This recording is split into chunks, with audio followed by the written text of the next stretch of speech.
Hello दोस्तों, कैसे हैं आप सब? मेरा नाम दीपक है और मैं आप सबका स्वागत करता हूं मेरे चैनल आपके एचआर कंसल्टेंट में।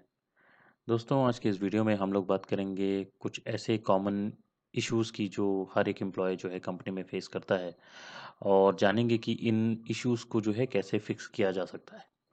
तो कुछ मेजर इश्यूज़ जो हैं वो मैंने लिस्ट डाउन किए हैं। वैसे बहुत सारे इशू होते हैं, आप लोगों ने भी ऑर्गेनाइजेशन में या कंपनी में फेस किया ही होगा। तो उन्हीं इश्यूज़ के बारे में बताऊँगा और साथ में बताऊँगा कि उनको जो है कंपनी कैसे डील कर सकती है या आप कैसे डील कर सकते हैं। तो बने रहिएगा, बिना देरी के हुए चलिए शुरू करते हैं। पहले जान लेते हैं कि टॉप इश्यूज़ कौन-कौन से हैं। तो मैंने यहाँ कुछ 10 इश्यू दिए हैं जो कि हर एक ऑर्गेनाइजेशन में हर किसी को मोस्टली फेस करना ही पड़ता है। सबसे पहला इश्यू आता है लैक ऑफ कम्युनिकेशन। तो लैक ऑफ कम्युनिकेशन किसको बोलते हैं? जहाँ पे एक्सपेक्टेशन जो है क्लियर नहीं होती, एम्प्लॉयी को पता नहीं होता कि उसके साथ उसकी एक्सपेक्टेशन जो है क्या है और कंपनी की क्या उससे एक्सपेक्टेशन है और मैसेजेस जो है क्लियर कम्युनिकेट नहीं होते हैं, ट्रांसपेरेंसी नहीं होती है, जो कि एक एम्प्लॉयी के लिए बहुत ज़्यादा फ्रस्ट्रेशन क्रिएट कर देता है क्योंकि उसको उसके गोल्स ही क्लियर नहीं होते। क्योंकि देखिए, एक जब कम्युनिकेशन ही क्लियर नहीं होगा तो उसके गोल्स क्लियर नहीं होंगे। जब उसके गोल्स क्लियर नहीं होंगे तो डेफिनेटली वो जो है फ्रस्ट्रेशन और कन्फ्यूजन को लीड करेगा। दूसरा आता है वर्क लाइफ बैलेंस स्ट्रगल। तो इसमें क्या होता है कि when work bleeds into personal life and employ can burn out. कहने का मतलब है कि जब आपका जो काम है, लेट्स से आपका जो काम है वो 8 घंटे का या ब्रेक लगा के 9 घंटे का है और आप जो है हर दिन 12 घंटे 14 घंटे 15 घंटे जो है रगड़े जा रहे हैं, काम किए जा रहे हैं। तो अब इससे क्या हो रहा है ना, जो आपकी पर्सनल लाइफ है, जो आपका पर्सनल टाइम है, वो प्रोफेशनल टाइम में इन्वॉल्व हो जा रहा है। इसके कारण क्या होगा कि आपका जो वर्क लाइफ बैलेंस है वो ख़त्म हो जाता है। ठीक है? तो यहाँ पे वर्क लाइफ बैलेंस का स्ट्रगल आता है। तो ये दूसरा सबसे बड़ा इशू है जो हर एक कंपनी में अधिकतर फेस करने में आता है। तीसरा है फीलिंग अंडरवैल्यूड और अनट्रेन्ड। देखिए, जब भी किसी कंपनी में आप जाते हैं तो कई बार ऐसा होता है ना कि कई बार लोगों को जो बेंच पे बैठा दिया जाता है। मैंने बेंचिंग के ऊपर भी एक वीडियो बनाया, अगर आप लोगों ने उसको नहीं देखा तो देख लीजिएगा। तो वहाँ पे ना जो एक एम्प्लॉय है वो उसको लगता है कि अरे यार, मेरे को अंडरवैल्यू किया जा रहा है क्योंकि कोई प्रोजेक्ट असाइन नहीं होते हैं। उसको अंडरवैल्यू किया जा रहा है और उसको खराब लगने लगता है। तो विदाउट प्रॉपर डेवलपमेंट अपॉर्चुनिटीज़ और रिकॉग्निशन एम्प्लॉय लूज़ मोटिवेशन। तो कहने का मतलब है क्योंकि उसको जो है किसी प्रोजेक्ट में नहीं डाला गया तो वो मोटिवेशन लूज़ कर जाएगा। ठीक है? और उसको जो है आप रिकॉग्नाइज़ नहीं कर रहे हो, उसके एफर्ट के लिए रिकॉग्नाइज़ कर रहे हो। तो जब आपको रिकॉग्नाइज़ नहीं किया जाएगा तो एक एम्प्लॉयी जो है डेफ़िनेटली अपना मोटिवेशन लूज़ कर देगा। तो ये तीसरा सबसे बड़ा इश्यू निकल के सामने आता है। देन नेक्स्ट आता है पुअर लीडरशिप। देखिए, जो भी लोग कंपनी छोड़ते हैं ना, सबसे बड़ी दिक्कत क्या रहती है, लोग कंपनी नहीं छोड़ते, लोग मैनेजर छोड़ते हैं क्योंकि उनके मैनेजर्स बेकार होते हैं, बैड मैनेजर्स होते हैं। तो जो बैड मैनेजर है ना, can even make your job very unbearable. तो आप वहाँ एक दिन भी रहना पसंद नहीं करोगे अगर आपका मैनेजर बहुत ज़्यादा बेकार है। वो हर चीज़ में नाक चढ़ा लेता है, हर चीज़ में उसको जो है कमियाँ दिखती हैं। तो ये सबसे बड़ा परेशानी का सबक जो है काफ़ी लोग जो है फेस किए होंगे, इवन मैंने भी फेस किया हुआ है। तो ये तीसरा निकल के आता है, दैट इज़ पुअर लीडरशिप।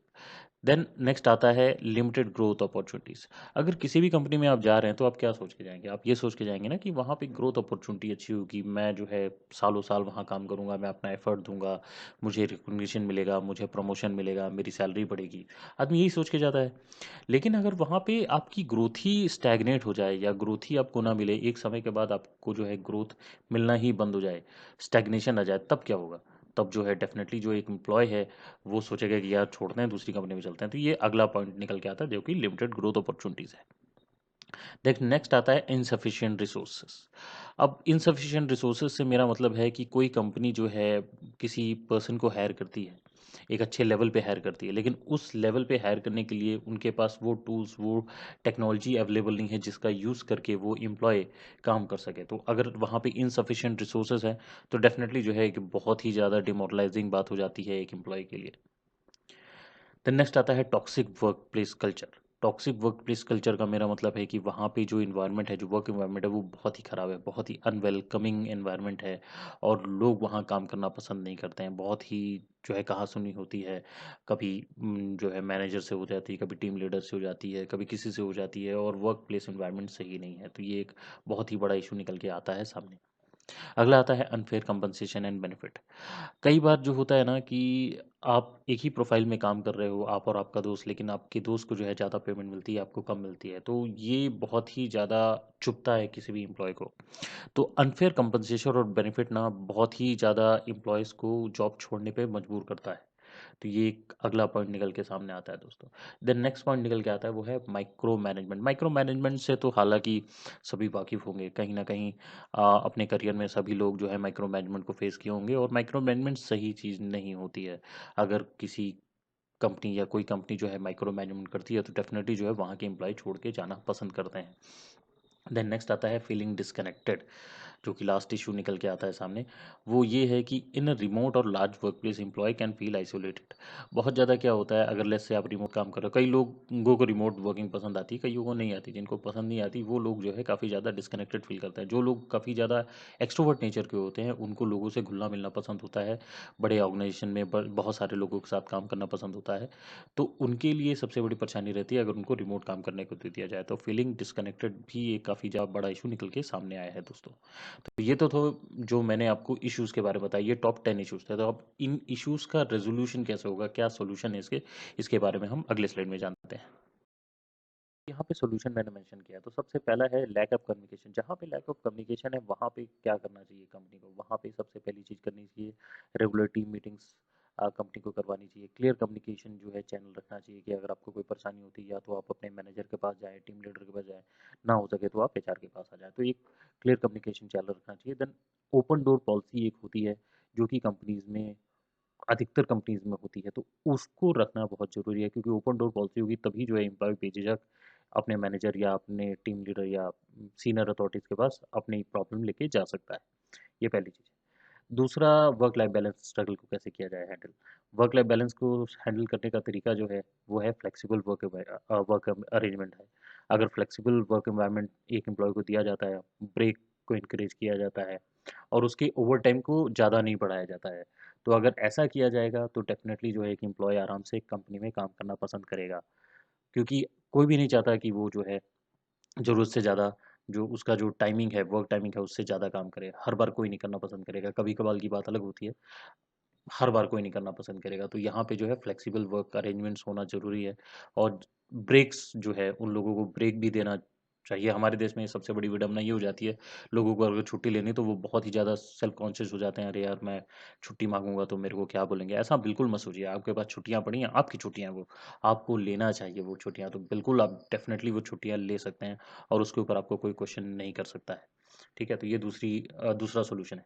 तीसरा है फीलिंग अंडर वैल्यूड और अनट्रेन्ड। इसमें क्या होना चाहिए, कंपनी को ऑनगोइंग ट्रेनिंग देनी चाहिए, क्लियर पाथ डिस्कस करना चाहिए कि आपका ये पाथ होगा और यहाँ पे जो है आप कंटिन्यू करेंगे तो आपको ये प्रमोशन मिलेगा, ये बेनिफिट्स मिलेंगे और रेगुलर फीडबैक देते रहना चाहिए एक एम्प्लॉय को कि आप ऐसा काम कर रहे हो, इसको आप ऐसे करो ताकि ये चीज़ें ऐसी हों। तो अगर आप ऐसा करते हैं तो ये सॉल्यूशन, ये फीलिंग अंडर वैल्यूड और अनट्रेन्ड का जो प्रॉब्लम है ये दूर हो जाएगा। नेक्स्ट आता है पुअर लीडरशिप।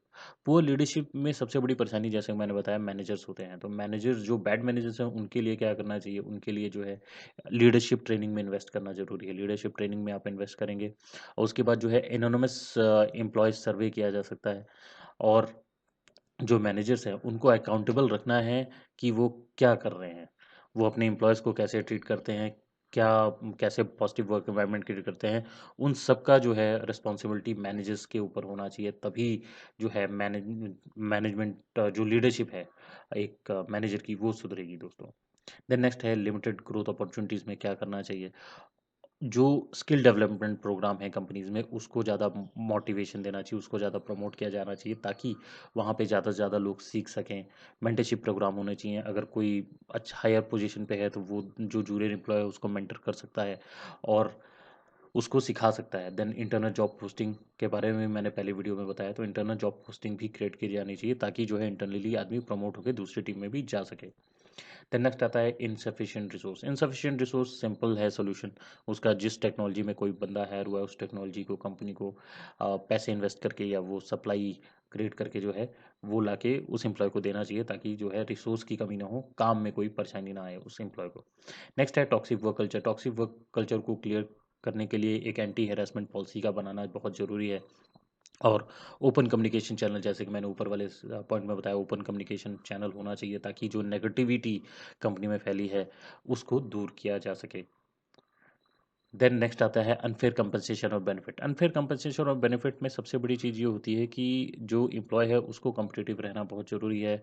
और जो भी बेनिफिट्स वगैरह हैं जो कंपनी की तरफ से, ये है कि कंपनी को जो है, अगर एक एम्प्लॉय को किसी पर्टिकुलर रोल के लिए हायर किया गया तो एक बैंड के तहत जो है उसको पेमेंट देनी चाहिए। और जो है बाकायदा सबको एक्सपीरियंस के बेसिस पे उसी लेवल पे पेमेंट देनी चाहिए। और एम्प्लॉय के लिए ये है कि अगर उसको ज़्यादा सैलरी चाहिए तो you have to be competitive.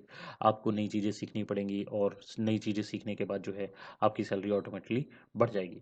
Then next है माइक्रो मैनेजमेंट। माइक्रो मैनेजमेंट को डील करने का सबसे अच्छा तरीका जो है कि गोल सबसे अच्छा क्लियर गोल सेट करें एम्प्लॉय के लिए, ताकि एम्प्लॉय के पास फ्रीडम रहे उस गोल को अचीव करने के लिए। और उसमें जो है टोका टाकी बिल्कुल ना की जाए। एक जब आप एक गोल क्रिएट कर देंगे और एम्प्लॉय को बोल देंगे कि ये गोल है, 6 महीने के अंदर ये चीज़ अचीव होनी चाहिए, तो वो अपने हिसाब से देख लेगा। और जो है फ्रीडम देना बहुत ज़रूरी है कि एम्प्लॉय को जब तक फ्रीडम नहीं मिलेगा तो वो अपना काम अच्छे से कर नहीं पाएगा। तो फ्रीडम देना बहुत ज़रूरी है। And encourage open communication. Open communication जो है हर एक डिपार्टमेंट में होना चाहिए ताकि वो अपने मैनेजर के साथ बात कर सके, रोड ब्लॉक के बारे में बात कर सके और चीज़ें कर सके। नेक्स्ट आता है फीलिंग डिस्कनेक्टेड। फीलिंग डिस्कनेक्टेड में जो है वर्चुअल टीम मीटिंग्स करवाई जानी चाहिए और इनकरेज करना चाहिए कोलैबोरेशन। आप दूसरे टीम के साथ कोलैबोरेट करके काम करें और यूटिलाइज करना चाहिए टेक्नोलॉजी को, ताकि आप अपना कम्युनिकेशन और अच्छा कर सके दूसरी टीमों के साथ। तो ये सॉल्यूशंस हैं दोस्तों, जो भी प्रॉब्लम कंपनी में निकल के आ रही हैं। तो ये कुछ 10 प्रॉब्लम मैंने आइडेंटिफाई की हैं जो कि हर एक कंपनी में आती हैं, और इनको जो है आराम से दूर किया जा सकता है। बस ये जो सॉल्यूशन मैंने बताए हैं, अगर ये कंपनियां इम्प्लीमेंट कर लेती हैं तो आराम से ये प्रॉब्लम दूर हो जाती हैं दोस्तों। कि आज का वीडियो आप लोगों को पसंद आया हो, अगर पसंद आया है तो लाइक जरूर कीजिएगा, अपने ज़्यादा से ज़्यादा दोस्तों के साथ शेयर कीजिएगा और सब्सक्राइब करना मत भूलिएगा। मैं इसी प्रकार के नए नए कंटेंट आप लोगों के लिए लेके आता रहूँगा। बस अपना साथ और प्यार इसी तरह बनाए रखिएगा। मैं मिलूंगा आप लोगों से अगले वीडियो में, तब तक के लिए अपना ख्याल रखिएगा। धन्यवाद दोस्तों।